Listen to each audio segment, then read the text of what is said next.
A successful life is just having consecutive successful days. And those successful days include the hard days, because the hard days are actually what builds the character to get you to where you want to go. And when I look back at everything, the things that really define me were the challenges that I went through. What up, people? Welcome to the Doing Everything Different podcast. I'm your host, Devin Lars. I'm very excited about this episode. I say excited a lot. I realized that in the first episode that I put, but it's true. I am excited about this journey, this process, and the entire thing. And so today I actually had something planned that we were going to do the 5 pillars of doing everything different. And I was going to do a whole episode on that, but I think what we're going to do is we're going to release an article about the 5 pillars of doing everything different. Essentially like our core kind of beliefs of how you kind of transform yourself, kind of improve yourself and kind of create a better situation. The 5 pillars are: number 1 is there's always a solution. Number 2 is inch by inch, anything's a cinch. Number 3 is your success is tailor-made for you. Number 4 is 2 + 2 = 4, but so does 3 + 1. And number 5 is the better you get, the better your world gets. And that's really centered around therapy and stuff. But instead of doing a full podcast episode for those 5 pillars, we are going to release that into an article. So we'll have that up on doingeverythingdifferent.com if you are interested in reading kind of in more detail about those 5 pillars. Today, I wanted to talk about something that has been on my mind. And I think something that I learned fairly recent, I would say. And it's around the difference between like ownership versus experience. And let me explain what I mean.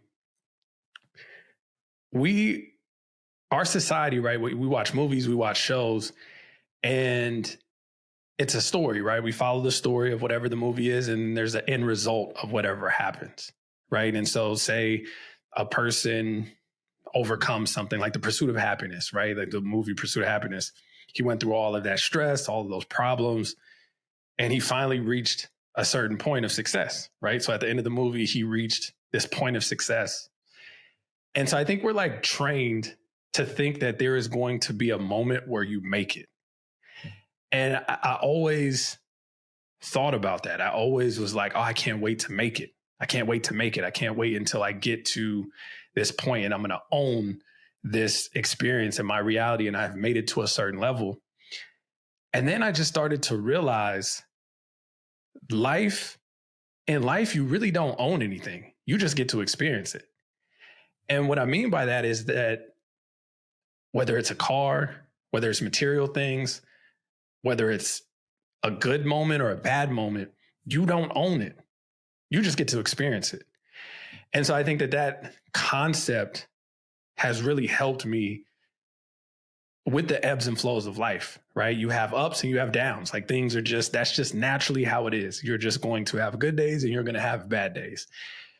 And during those bad days, you have to remember that this is going to end and you are going to have good days. And then when you have good days, you have to realize that this is going to end and you're going to have some bad days. And I think for me, it was a very important lesson to learn, and it transformed my perspective and experiencing just life in general, right? So during the good times, I'm like, oh, okay, this is cool. I'm really appreciating this. And during those challenging times, I have to understand that I don't own this time, that this is something that I get to experience and it's going to end. And for me, I found kind of peace in that, to knowing that life ebbs and flows and goes up and down and it forever changes. And I think that we just have to understand that the majority of our life, we are always saying that we can't wait until, right? When you're in middle school, I can't wait till I get to high school.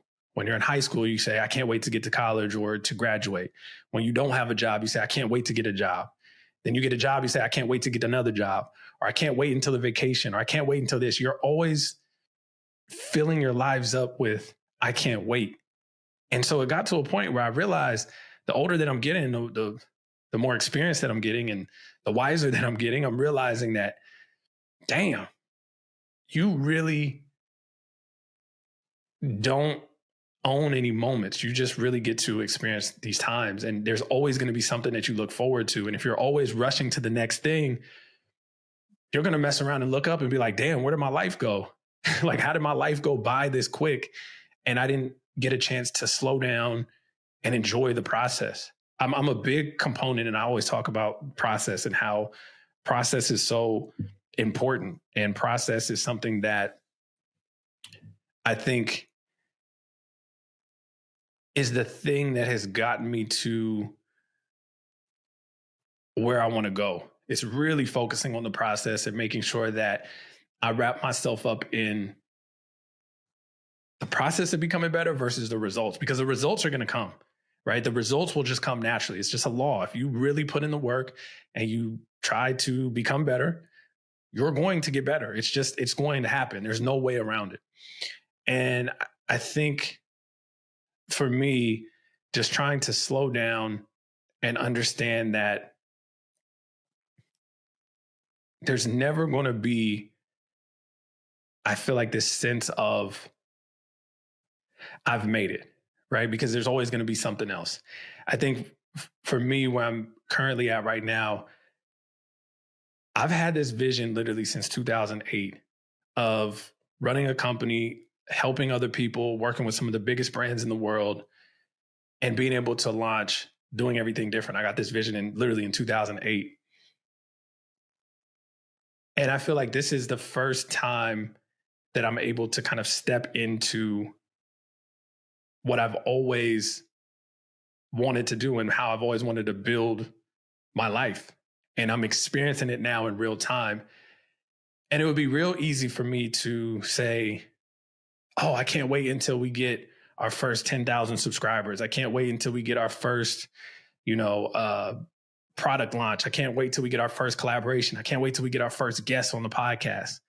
And while that is true, and I'm excited about that, I'm trying to learn and teach myself to not rush the process and speed past the stuff that's most important, which is the journey of getting there. Because once you get the thing, it's kind of weird. It's like once you finally get it, it's almost like the pursuit of going after what you want to accomplish is more enjoyable than getting the actual thing, because then you're on to the next thing. I know that's at least true for me.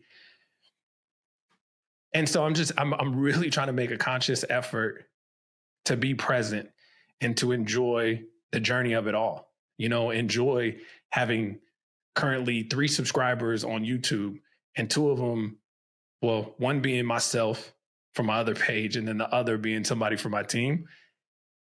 I'm just enjoying the process. Like, that's cool to me. 3 people, that's well, one person technically, that is an incredible milestone, because that's a person, right? And so I think that we get too caught up in the followers, and we need to have this many likes and 1 million followers and all of these different things. And I think it's really just about perspective. It's taking it one day at a time, one step at a time, and trying to experience it all. I heard this quote that said, a successful life is just successful days, more successful days than not successful days, or something. I'm butchering the quote. I don't even know what the quote was, but I think y'all get what I'm trying to say. Like, we always say, I remember I said, like, I want to be successful in life. I want to have a successful life.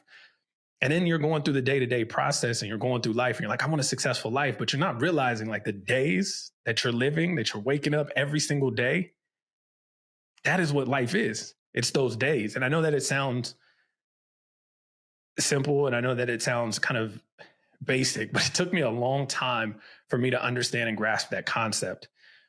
A successful life is just having consecutive successful days. And those successful days include the hard days, because the hard days are actually what builds the character to get you to where you want to go. And when I look back at everything, the things that really define me were the challenges that I went through. It wasn't the success. The success is easy. It's the challenges. That's what builds character, and that's what's going to build the mental toughness to be able to accomplish what it is that you want, and to be able to have the dedication, the endurance, to be able to keep up. And yeah, I just really have been trying to find peace in the process. Oh, that's a quote right there. Finding peace in the process. I think it's super true. I think I'm really understanding that it is about the journey of becoming better. And I honestly, because I look back at all the stuff, right? I started my business in high school in 2005. Like, it's crazy to think about that. Like, I've been almost doing this for 2 decades. Like, that doesn't even make sense. I don't know where time goes and how. I don't even understand it. But looking back at all the hard times and the struggle, that is what created the person I am today. And so if you're going through a hard time right now, if you're going through, some self-doubt, if you're going through uh just one of those low times, just understand that this is just something you're experiencing. This is not something that you're owning. This is something that you get to experience, that you're going to look back and say, that was the defining moment. That was the time that got me to where I am. It built the character. It built the resilience. It built the calluses. It built that toughness to be able to get to where I am today. And you're going to appreciate that. You're going to actually look back and be like, damn, those were some good times. Even though if you're going through it right now, it does not seem like that. I remember it felt like the tunnel was dark and you can't see no light. And that's hard when you don't know where the light is coming from and you're in a dark place and you're just like trying to push through. It becomes challenging because you can't see, how can I get out of this? And if you dedicate yourself and you really commit to it, to becoming better, to improving yourself, your life can literally change in 12 months. And that's no bullshit. Your life can change in 12 months. If you really dedicate yourself and stick to the process and becoming better, it's not going to feel like it at first, right? When you decide to make the change, there's a transition period. So even though you're doing the work, even though you're saying affirmations, even though you're, working out, eating clean, even though you're starting your business, you're not going to see results right away. You're not. It's just, you're not going to see results right away. You have to understand that there is a lag period and there's a transition that you have to create. And so I remember when I was going through a big transition in my life, I was trying to speed up the process. I was like, damn, I wanted to hurry up. I want this. I want to be where I want to be. But I had to understand, I had to remind myself, take it one day at a time, understand that it's a process, and it'll catch up as long as I'm consistent with it. And yeah, it was just something that I truly believe in, and again, this is just something that it's been on my mind, and I wanted to share because I don't know who can help. I don't know who is, listening to this. Again, this podcast is a lot of this also too, a lot of the content that I'm going to be talking about and the episodes and content is going to be really me talking to myself as a reminder, because I think we need those reminders a lot. I think that if the content is focused on what is something I need to remind myself, what is something that I need to hear, I think it could be helpful for somebody else. And so, yeah, I want, if there's anything to take away, it's finding peace in the process and not holding on to anything, understanding that we don't own anything in life. We just get to experience it. So whatever you're going through right now, whatever you're experiencing, just sit back and say, okay, cool. I'm going to enjoy this experience and I'm going to ride this out and I'm going to let it do what it do. And I'm going to continue the process of moving forward, because that's really all we can control. So thank you again for everybody that has showed some love, sent a comment, sent some messages. I truly appreciate all of the support. It feels good to be back to open up this dialogue, have this conversation. Excited to bring guests on and kind of interview them about their process and kind of start building and sharing in real time, because I think this is going to be, I don't know, I'm just having fun with this. I really am. And I'm excited to continue to build and to grow. And so if you haven't already, please like, subscribe, share, leave a comment. Again, we want this to be a conversation. So if you have any thoughts about this, if you're going through your own process, if you have something, a different perspective, if you have a quote that you live by, if you have a book, whatever it is, leave it in the comments. I would love to hear it, read it, see what you all are thinking. I don't want, again, this to just be a one-way communication. I want to have this be a conversation. And so, excited about next episode. Next episode, we are going to bring on my creative director from Curio, Mike Wynn, who has been riding with me for a long time. And I'm super excited to talk to him about how he balances work and his side hustle. I think it's going to be something that's going to bring a lot of value, because I think there's a lot of people that are going to be listening to this that has a full-time job, but then they're also working on their side hustle. And how do you balance it and find a environment and company that you can work with that will maybe not support it, but be able to put you in a position to be able to focus on this, because I truly believe life is too short not to be doing what you want to do. And so, but excited about the conversation next week. Until next time, I hope you all are doing well, and I will talk to you all in a minute. Peace.